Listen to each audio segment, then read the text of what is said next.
कमर की तरफ आपने, और एक तनी जो है जो सबसे चौड़ी होती है वो आपने इस चादर के ऊपर ये रख देना।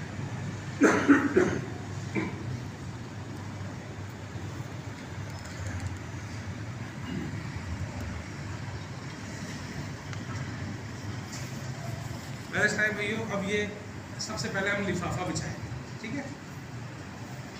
ये जनाजे की चरपाई के ऊपर हमने लिफाफा बिछाया, तरतीब याद रखिएगा।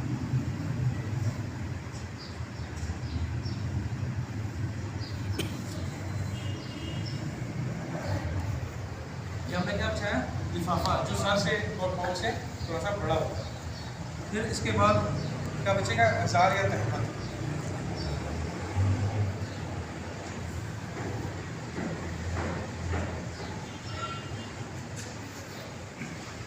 जो के लिफाफे से थोड़ा सा छोटा होता है।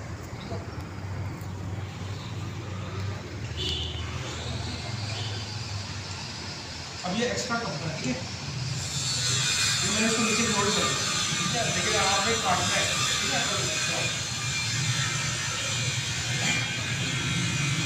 फिर इस तरह से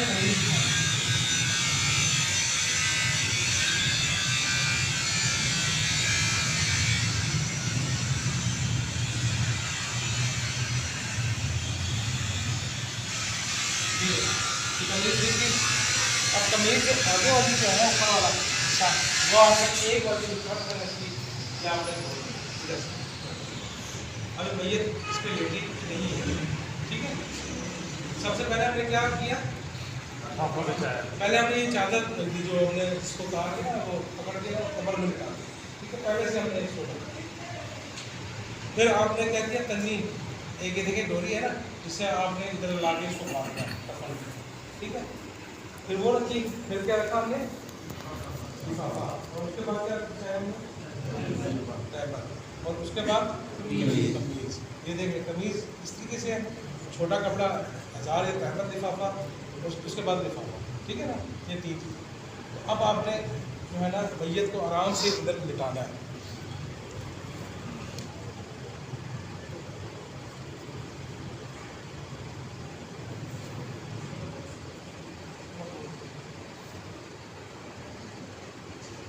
पहले टाइम भैया जब आपने मैयत को गुस्ल दे दिया था, ठीक है ना, तो उसके बाद जो है ना आपने जो है ना तौलिए से हल्का सा साफ भी, ठीक है, इस तरीके से हल्का सा पोंछना, यानी कि रगड़ रगड़ के नहीं पोंछना, ठीक है। और अभी ये जनाजे उधर खट्टे पे, ठीक है ना, मैयत देती भी है, अभी आप वो समझ, तो आपने क्या करना है, साफ सा कपड़ा, अब ये गीला कपड़ा था ना, तो आपने क्या करना है, साफ सा कपड़ा लेके इसी को पकड़ना है और यहाँ ला के इसको छोड़ देना है, और ये वाला जो गीला कपड़ा है यहाँ डाल देना, ठीक है। देखें सतर पोशी भी नहीं हुई, ठीक है। अब इसी तरीके से आगे आपने जनाजे वाली तस्वीर के कफन के ऊपर आपने रख दिया। अब ये देखें आपने रख दिया, ठीक है। पहले टाइम भैया अब क्या करना है, आपने जो इनकी रुई वगैरह जो थी ना मुंह पे लगी वगैरह, तो आपने वो रुई निकाल दी, तो आप कहीं भी रखते, ठीक है। नाक के अगर खून निकल रहा है या मुंह से कुछ ब्लीडिंग हो रही है, खून निकल रहा है या नाक से ब्लीडिंग हो रही है, तो आपने फिर रुई रखनी है, वरना नहीं रखनी, ठीक है। ये अज़ियत होती है, तो आपने रुई नहीं रखनी। अक्सर लोग जो है ना वो ज़रूरत नहीं होती, लेकिन नाक के नथनों में रुई डाल देते हैं, मुँह में रुई डाल देते हैं, तो ऐसा नहीं करना।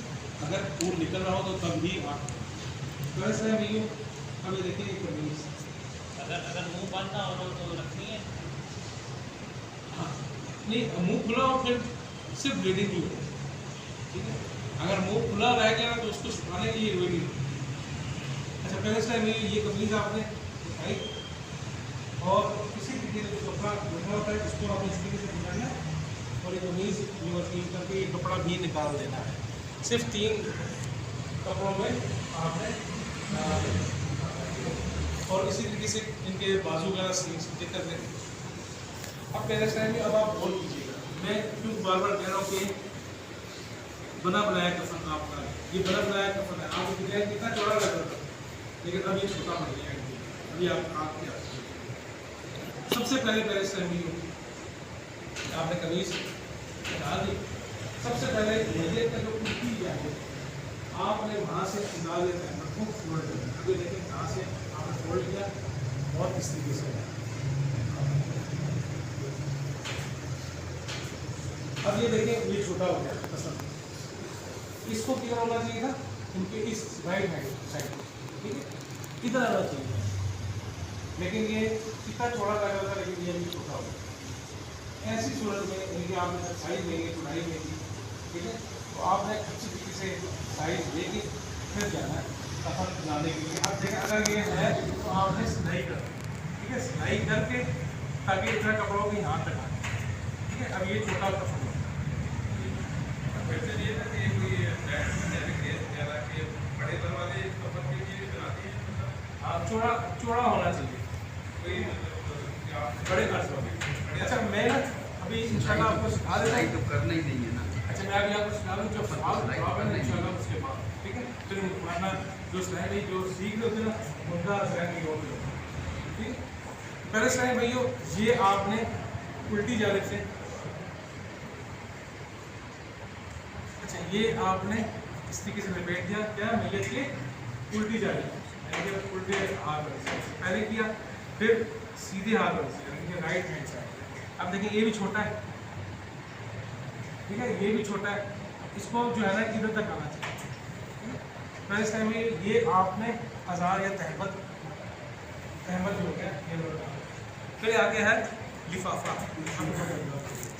अभी लिफाफा जो है ना ऐसे पहले इनकी उल्टी जानिब से, ठीक है, इस तरीके से आपने पेट दिया, फिर इसके बाद आपने इनकी मैयत की सीधी जानिब से निकाल दिया। देखिए ये यहाँ तक पहुँच, इसको इधर होना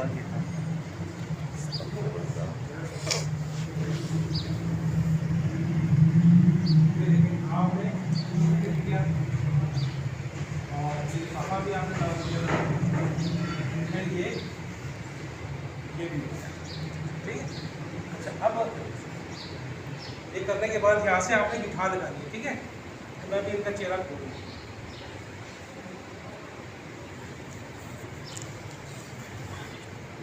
अब पहले टाइम भैया यहाँ से अच्छे तरीके से आपने डाला, इनके पाँव को अच्छे तरीके से होल्ड किया और यहाँ से नीचे से ला के ये, ठीक है। अब वो तन्नी जो है यहाँ आपने अच्छे तरीके से इनको बांधनी है,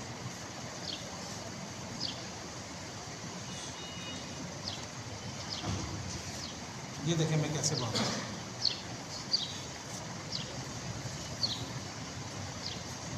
ठीक है। अच्छे तरीके से मजबूत तरीके से आपने बांधनी है, एक बिठा लगाई और एक जो है ना ये तस्मे वाली गिरा लगा दी जाए ताकि जब खोलनी हो कबर में इस तरीके से खोल दी, ठीक है। कबर में ना ये सारी तस्में खुल गई।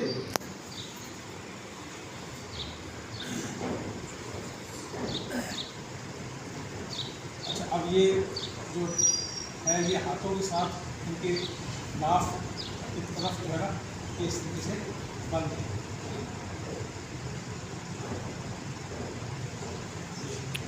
ठीक है।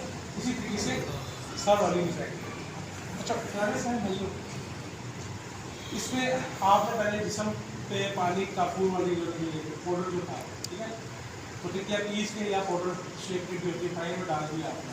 अच्छा इसमें इनके जो है ना आपने इतर भी लगा सकते हैं और इसके अंदर वो जो काफूर की टिकिया खुशबू वाली है वो भी आप कफन पे लगा सकते हैं। सीने पे आप इनकी कफन के ऊपर कुछ भी नहीं लिखना, ना लिफाफे पे लिखना। अक्सर लोग आयतुल कुर्सी लिखते थे या बहुत कुछ बिस्मिल्लाह लिख देते, पैरा करवा लिखते, तो कहने साहब तो किसी चौक से आपने नहीं लिखना, ठीक है, ना ही पेन से लिखना। बहुत सख्त बेअदबी होती है, इंसान का कब्र में 3 दिन के बाद पेट फट जाता है, गलाजत होती है, कीड़े पड़ जाते हैं, पीप पड़ जाती है, तो वो आपने जो आयतुल कुर्सी वगैरह लिखी होगी वो उस बदबूदार में यानी कि बहुत ज़्यादा बेअदबी होने का अंदाज़ है, ठीक है। तो पहले से भी अगर आपने लिखना भी है तो हाथों की सिर्फ इशारे से यानी कि आप लिख सकते हैं। इसी वजह से आपने माथे पे लिखना है या सीने पे पैरा कर में लिखना है या कफन पे लिखना है तो सिर्फ आपने उंगली के इशारे से लिखना है। अब क्या करना है, पहले उसका जनाजा उठा, ठीक है, कब्र तक पहुँच गई, अब ये वो जो चादर थी ना, जो हम कमर में अक्सर गुर्दे को टेढ़ा आगे पीछे करके फिर चादर कमर के नीचे से छेड़ने की कोशिश करते हैं, उस वक्त ये तो तकलीफ होती है सबके सामने। तो ये देखिए पहले से हमने गुसल देने के लिए हमें कदम चाहिए थी और ये साथ ही कमर में चली जाएगी। अब पहले से वही इसमें देखिए अच्छे तरीके से आपने इसको यूँ लपेटा, ये गोल किया आपने, ठीक है। गोल करने के बाद आपने इसी तरीके से अच्छे तरीके से ये आपने इस तरीके से आने के पकड़ना है और एक साइड में वहाँ से पकड़ना है, यहाँ से पकड़ना है, बीच में जो है ना मजबूत वाले साइड भी होंगे, उसको उठा के इनको नीचे लिटा देना है और ये चादर इनको निकाल देनी है, ठीक है। और पैरेस टाइम में कमर में लिटाने का तरीका क्या है, बहुत बड़ी गलती करते हैं अक्सर इस टाइम में, वो ये कि उनको सीधा लिटा देते हैं और चेहरा एकदम यूँ कर देते हैं, नहीं, बल्कि इनको सीधी करवट पे लिटाना है, ठीक है। जो लाहत होती है, लाहत में कमर इस तरीके से आती है, यहाँ पे खड्डा होता है, ठीक है, और यहाँ पर जो है ना मुर्दे को लिटाते और सीधी करवट पे लिटाते हैं। और सीधी करवट कौन सी है, पैरेस टाइम में ये है, ये लिटाना। अब क्या है, कमर की जो दीवार है ना उस पर आपने यूँ टेक लगानी है, ठीक है। अब इनको जो है ना ये इनको इस पोजीशन में लिटाना है, ये कमर पर टेक लगा के सीधी तरफ करवट में किबला सिर पे इस तरीके से आपने लिटाना है, ना कि चित लिटाना है, सीधा नहीं लिटाना, बल्कि इस तरीके से आपने उनको लिटाना है। अब लिटाने के बाद आपने क्या करना है, पैरेस टाइम में ये बंद खोल देना और ये निकालनी नहीं है, बल्कि ये छोड़ देनी है, ठीक है। इसी तरीके से आपने इसको भी खोल देना। अब ये तन्नी भी खुली हुई होगी लेकिन चेहरा ढका हुआ, ठीक है। उसी तरीके से आपने लपेटना है और इसी तरीके से यानी कि ये तन्नी खुल गई है और आपने कमर के अंदर इस हाथ को बस इसको छोड़ देना, निकालना नहीं है, बस इस तरीके से आपने इस पोजीशन पे इनको लिटा देना, ठीक है। पहले इस टाइम में जो ये था बहुत ही आसान, कोई इसमें मुश्किल नहीं है। तो अब किसी टाइम में कोई चीज़ पूछनी हो तो अगर मेरे इल्म में जी कफन की चौड़ाई आपने ना उनको इस यहाँ से नापना है, ठीक है, और इसी को डबल कर देना, तो ये एक तरीके से एक चौड़ाई आ गई। अब एक्स्ट्रा यानी कि कपड़ा लेना है, पैरेस टाइम में यूँ देख लें, एक दिन हमने किसी कफन पहनना है, इसमें देख लेंगे कि कोई जेब नहीं है, कफन में कोई जेब नहीं है, जब जेब नहीं है तो हम अपना माल नहीं लेंगे। इसी तरीके से ये तीन कपड़ों में हम ये था और अल्लाह ताला हमें कफन नसीब करे। कई लोगों को कफन ही नसीब हो, यानी कि वाक़ई में मर जाते हैं या एक्सीडेंट इतना शदीद होता है उनको पता ही लगता है, या जल जाती है, ठीक है, बसों में अक्सर आग लगती है, जल जाती है, शानदाई भी नहीं हो सकती है, कौन था नहीं। पैरेस टाइम में अल्लाह ताला की दुआ है कि हमें खूब अभी से ही अमल करने की कोशिश करना, सीखें और उनको